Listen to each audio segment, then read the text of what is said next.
Today, I'm at the Nelson Monument by Fort Nelson up on Portsdown Hill.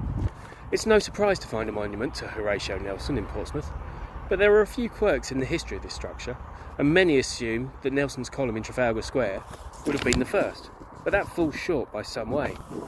Back in 1799, Alexander Davison, who among other things was Lord Nelson's prize agent, began planning for a monument to Britain's successes at sea and started raising funds. The monument was to be a universal one rather than a personal one, and the plans were known to the Admiralty, Nelson and other fellow officers.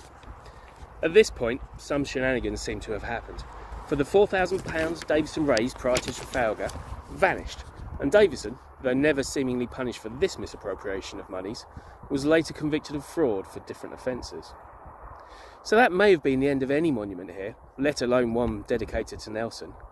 But on the 2nd of November 1805, just 11 days after the Battle of Trafalgar, Vice Admiral Cuthbert Collingwood wrote to the officers and sailors of the Trafalgar fleet to ask if they would be willing to make a donation to a lasting monument to their late chief's memory and great name, to be built on Portsdown Hill.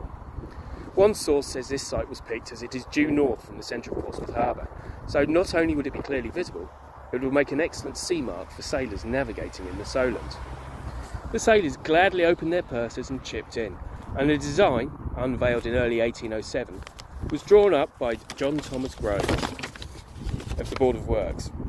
It was heavily influenced by contemporary explorations in Ethiopia, and it is modelled on the obelisk of Axum, which dates back to the 4th century. The foundation stone was laid on the 4th of July 1807, with the base made from granite and the rest from Portland stone.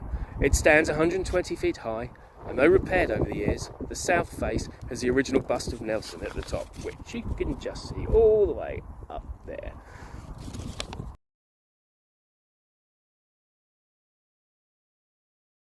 In November 1808, as construction neared completion, Captain Fremantle, who had been on HMS Neptune at Trafalgar, and Captain Bainton, who had been on HMS Leviathan, inspected the monument and gave directions for the following inscriptions to be added. Consecrated to the memory of Lord Viscount Nelson, by the zealous attachment of all those who fought at Trafalgar, to perpetuate his triumph and their regret, 1805. And that's this side, you can see behind me here. And on the other side we have the British fleet consisted of 27 ships of the line, and of France and Spain there were 33, 19 of which were taken or destroyed. Less than a year after completion, on Tuesday the 20th of September 1809, there was the following newspaper report. We are sorry to learn that the monument lately erected on Portsdown Hill to the memory of Lord Nelson has been much defaced by some weak, mischievous person. It is to be regretted that the officers deputed by the Trafalgar fleet to superintend the erection do not cause it to be enclosed by a railing. It seems there have always been scroats in Portsmouth.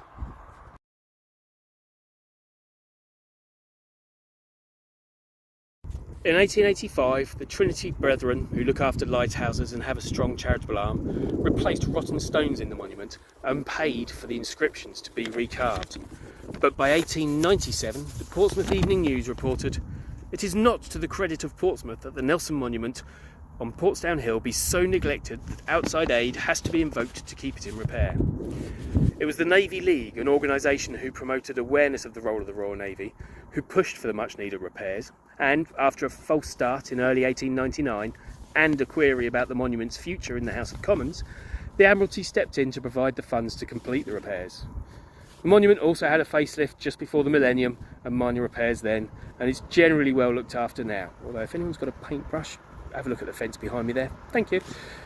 As for Nelson's column in London, that was built between 1840 and 1843, completed 35 years after this one, and the 4 lions around its base, sculpted by Edwin Landseer, weren't put in place until 1867. Over the years there have been various complaints about Nelson's column in London, and in 1930 one writer wrote to the Daily Telegraph suggesting, "It would have good qualities as a sea mark if set up near Portsmouth," and he continued to suggest it be installed on Southsea Common. Luckily it wasn't. Obviously up here on Portsdown Hill we have a great view of the South Sea and Portsmouth, but in one of those quirks of fate, this monument actually falls under Winchester District Authority, not Portsmouth. If I cross the road and walk south for another 30 feet or so, I'm back under Portsmouth Council, but here I'm in Winchester. Anyway, I think the most important thing to remember about this monument is that it was not paid for by the government or a company or a rich family. This monument was paid for by the men who served under Nelson. In a time where there's a struggle to differentiate between the values of now and the values of then, it was their love and admiration for their man that paid for this. Trafalgar Square in London was the national offering to one of Britain's greatest sea commanders. This is a personal offering from his men. So if you ever find yourself at a loose end on the morning of the 21st of October, make your way up here for the service that is held every year to mark Trafalgar Day.